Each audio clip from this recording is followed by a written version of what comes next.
Bienvenue à tous, bienvenue à toi. Aujourd'hui, on se retrouve pour une nouvelle vidéo. Donc dans cette vidéo-là, je vais vous montrer ceci. Donc la AEG Coffer 150, nettoyée et fonctionnelle. Voilà, donc voici le luminaire en question.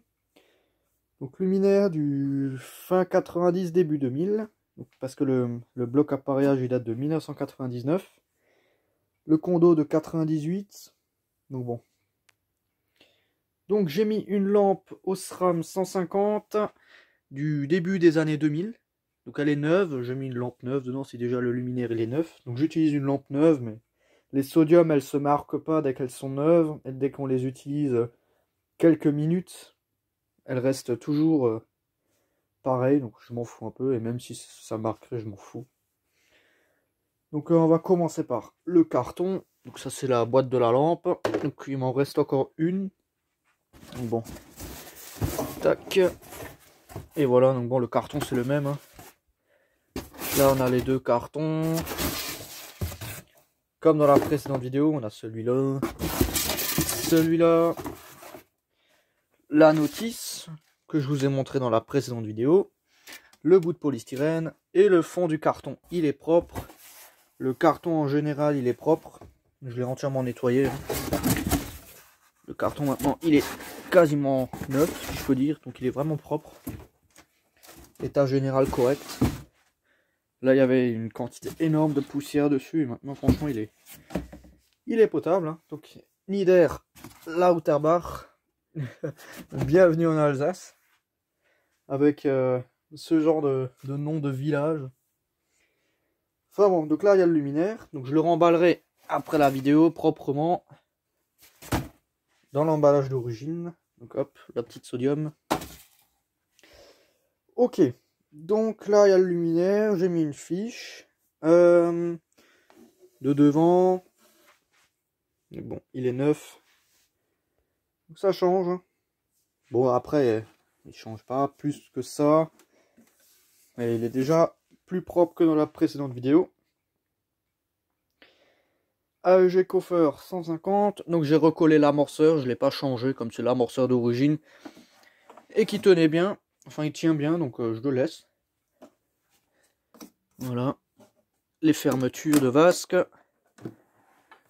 Le bloc. Donc je reviens, je vais l'ouvrir. Il me faut juste un tournevis. Voilà, je vais démonter ça. Donc j'ai remis le ballast à plat. Parce qu'il était en l'air comme ça. Enfin voilà, les supports ils étaient quand même tordus à ce niveau-là. Donc le ballast il faisait une banane. Il tenait plus alors que là maintenant il tient de nouveau. J'ai débranché le condensateur. Et recollé l'amorceur. Donc il tient. Hein. Il tient vachement bien. Après faut pas non plus s'accrocher dessus. Mais il tient ce qu'il doit tenir. C'est juste un amorceur. Faut pas accrocher un éléphant dessus. Donc il tient assez bien. Donc bon voilà, que dire de plus. Donc position 100 ou 150. Donc d'origine c'est sur le 150 et sur le carton il y a écrit 150, donc je le laisse sur le 150. Voilà. Là il y a le fond du luminaire que j'ai nettoyé lui aussi. J'ai remonté ça proprement. J'ai branché une fiche que je laisse définitivement. Je ferme ça. Alors le tournevis. Là, je ferme ça.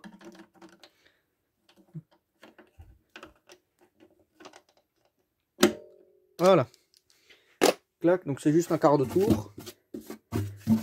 Donc le luminaire en bon état, neuf quoi. Récent mais neuf. Enfin récent, les années 90, 2000. Donc ça doit être un luminaire qui doit être sorti dans les années 80 je pense. Voilà. Hop, ensuite la vasque que je nettoyais.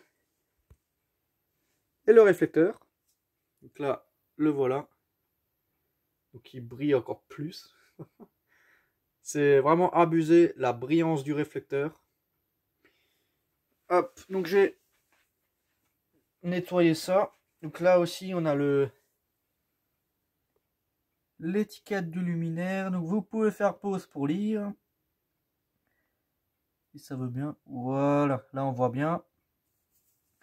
Lampenroom. Haute tension. Voilà. le luminaire, le réflecteur, donc on voit le téléphone dedans, je pense. Là on me voit. Voilà. Donc j'ai pas montré l'arrière, donc je vais pas le refermer, je vais le laisser ouvert pour le test, pour pas faire fondre la vasque.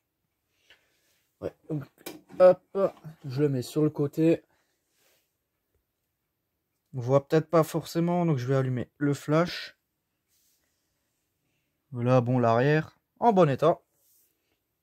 Tac. Donc j'ai réussi à tout enlever, toute la crasse. Et on va passer au test. Je vais couper mon éclairage. Voilà. Peut-être la réglette, enfin bref. Je vais envoyer la patate. Donc là on va entendre le ballast.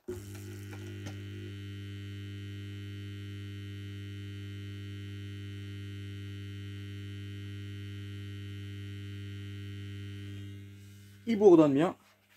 On a la sodium qui s'allume tranquillement. Donc je vais éteindre la lumière, je reviens.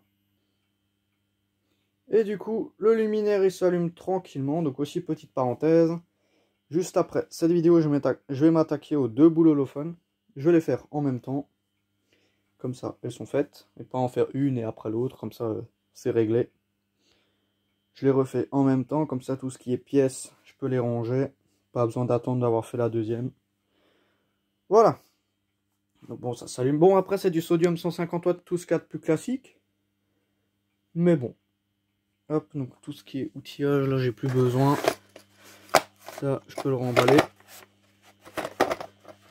Si ça veut bien. Tac. Donc ça, c'est mon kit d'outils de chambre. C'est vraiment des outils de merde. Qui sont pas très solides. J'ai déjà cassé une pince. Mais bon. Pour tout ce qui est collection, pour démonter des petites pièces, c'est suffisant. C'est pas pour faire des gros œuvres. Tout ce qui est gros œuvres, c'est à la cave. Des outils de meilleure qualité pour faire les restaurations. Ça, c'est un kit de merde, mais bon, ça fait l'affaire. Et du coup, bah voilà. Hein. Que dire de plus? Donc une Osram neuve des années 2000. Rien à dire de plus. C'est un luminaire typique. En Alsace, on en trouve souvent de ces genres de luminaires. Forcément, comme j'habite près de l'Allemagne, il y a pas mal de luminaires allemands par chez moi. Par exemple, de la Vulcan. Ça, c'est allemand, donc on en voit. De la AEG. Tout ce qui est un peu AEG. Tout ce qui est un peu de type luminaire allemand, on en trouve beaucoup. Dans les... Si je peux dire, dans les villages un peu perdus, parfois on trouve des luminaires spécifiques et ce genre de conneries, quoi. Enfin bref, donc, hop, je vais éteindre le luminaire. Voilà. Enfin bon, donc c'était vraiment juste une petite vidéo pour vous montrer ça, voilà. Hein. Enfin bon, donc merci d'avoir regardé cette petite vidéo. Si tu as des questions, n'hésite pas à me les poser dans l'espace des commentaires. Ciao!